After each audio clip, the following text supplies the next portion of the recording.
America দে Israel হতে দেশিন দুনিয়ার মাঝে যেদিন দেশকল আছে ইন্টারন্যাশনাল কানুন হয়ে বান্ধে দেওয়া আসা ইন অন্য দেশের লাগু করা বেলা বান্ধে দেই তারা নিজে ফলো নকরিব অনরা শূন্যতে তাইব হালিয়া রাতিয়া ভেনেজুলার প্রেসিডেন্ট নিকোলাস মাদুরোরে দেশের ভিতরে গলিয়রে ফাইটার ফিলিং লইরে আমেরিকার তো ফৌজ সকল গলিয়রে কত দরিয়রে লই গিয়ে আমেরিকার মাঝে এলাকার ঘটনা হালিয়া গুজরি গিয়ে খেয়াল্লা বলি যদি হইতে চাইলে আমেরিকায় হইতে চাতে ড্রাগ সকল সাপ্লাই করে ভেনেজুলার দেশত তো আমেরিকার মাঝে ড্রাগ সকল আইয়ে ড্রাগ সদে নিষাদ দাবাই অকল ই নজরিয়া আমেরিকার মানুষ সকল বেশি হরা হয়ে যার গিয়ে আনর হারণ হয়ে দর্জি লেকিন হইতে চাইলে হাকিকত লয়রে বেশি দূরে ভেনেজুলার দেশ সদে আনন্দ মাঝে সারা দুনিয়ার মাঝে যেদুন তেলকল আছে প্রতি দেশত তো আরো ভেনেজুলার দেশ সদে আনন্দ মাঝে বেশা বেশি তেলকল আছে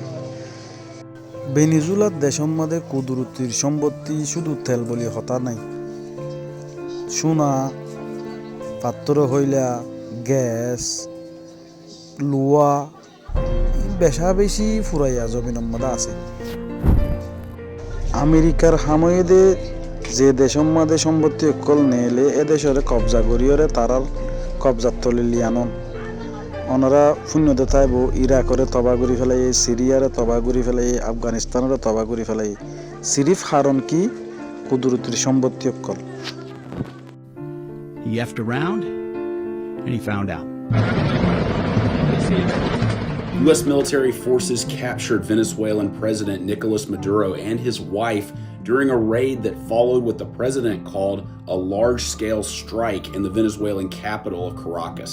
The United States Armed Forces conducted an extraordinary military operation, and it was an assault like people have not seen since World War II.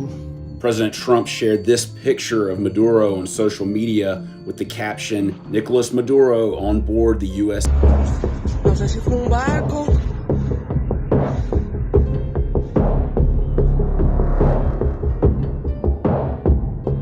US ने वेनेजुएला पर अटैक करके पूरे देश के सामने उसके प्रेसिडेंट निकोलस मदुरो और उसकी बीवी को घर से उठा लिया। व्हाट?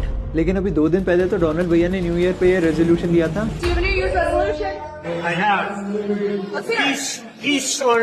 क्या गेम खेला है? कैसा गेम? वेनेजुएला के पास दुनिया का सबसे बड़ा ऑयल रिजर्व है, 303 billion barrel, worth 17 trillion dollars. President को उठाते ही अब वो सारा ऑयल इनडायरेक्टली यूएस का हो गया। कैसे? यही तो गेम है।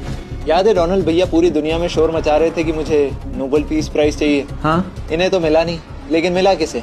इसी वेनेजुएला की ऑपोजिशन की लीडर मारिया मचाडो को। तभी से प्लान था अटैक का। वैसे ही मदुरो की हरकतें तो सही थी नहीं। ट्रंप ने सोचा कि अगर मदुरो को हटा के मारिया को आने वाला प्रेसिडेंट बना दिया जाए तो वेनेजुएला के लोग भी खुश, मारिया भी खुश और वेनेजुएला के ऑयल रिजर्व भी ट्रंप के कंट्रोल में।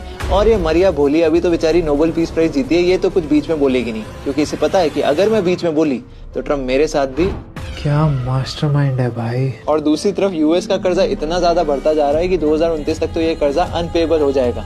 तो ऐसी हरकतें तो आने वाले टाइम में शायद और भी होंगी। Oh my God. लेकिन शायद ये भूल गए कि आज तक कोई भी कंट्री किसी और पे अटैक करती थी, यूएस सबसे पहले बीच में कूदती थी शांति बनाने के लिए। हाँ, लेकिन अब जब यूएस ने खुद नहीं वेनेजुएला पे अटैक कर दिया तो चाइना को फ्री हैंड मिल गया ताइवान पे अटैक करने के लिए, रशिया को मिल गया यूक्रेन पे अटैक करने के लिए और इंडिया को भी। अब किसी भी कंट्री को किस मुंह से रोकोगे? ओह हाँ, तो क्या सच में 26 में तो दुनिया खत्म है।